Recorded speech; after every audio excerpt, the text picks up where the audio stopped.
Welcome to this week's episode of Monday Matters, where I offer additional insights based on my church's Sunday sermon, and then I invite you to experiment with some practical applications for the week.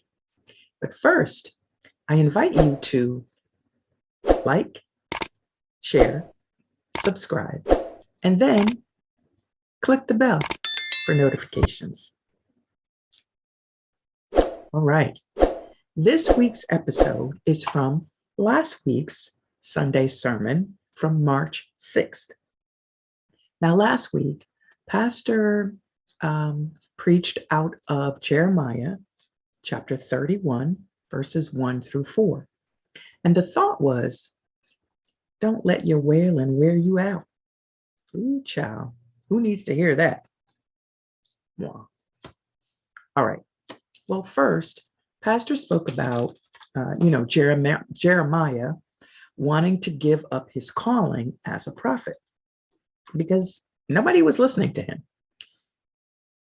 But that passion for it was like a fire shut up in his bones, right? And that kind of passion is necessary.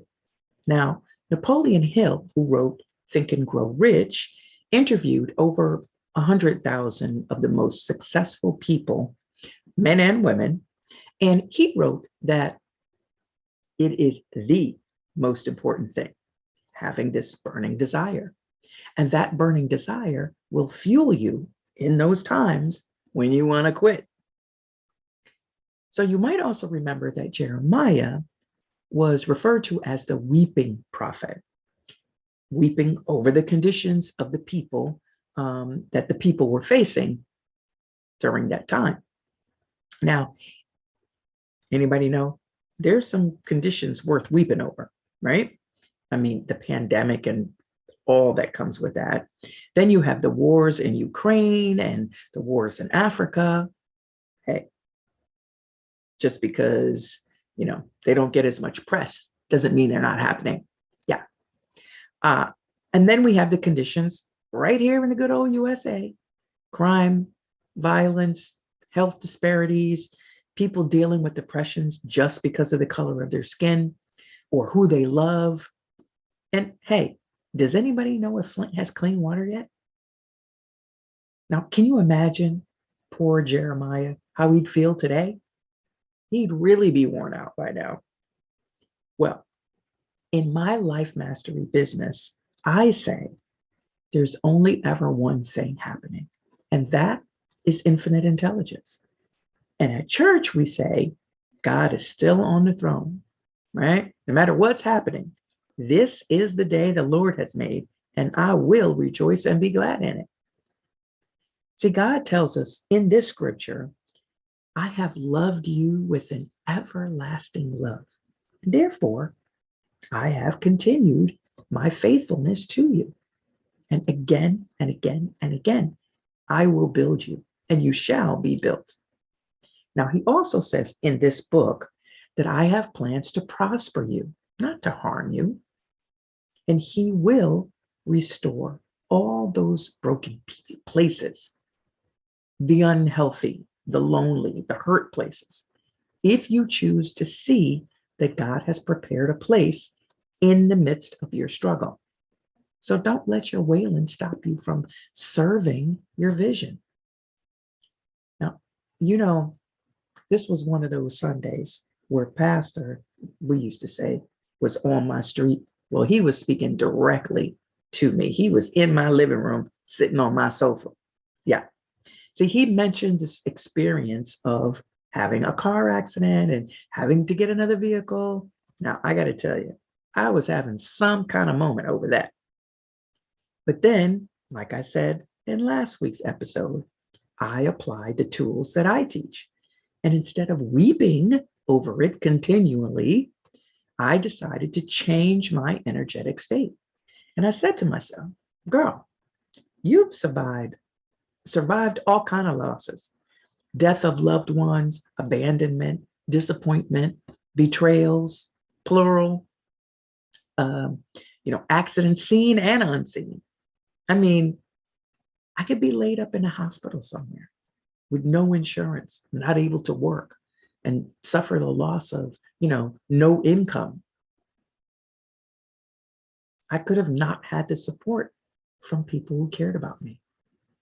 So I got my little self together and I decided to take action as the person in my vision, right? My future self.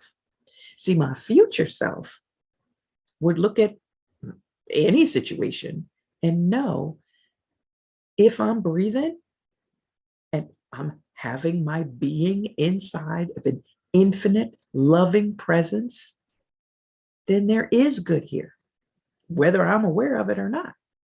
So if God is restoring and blessing, I want to be open to however it comes, because this must be a part of that.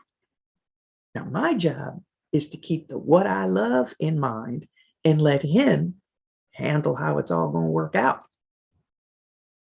Well, then Pastor began singing one of my favorite songs, Lord, You Are Good. You know it? Lord, You Are Good. You've been better than good. Yeah.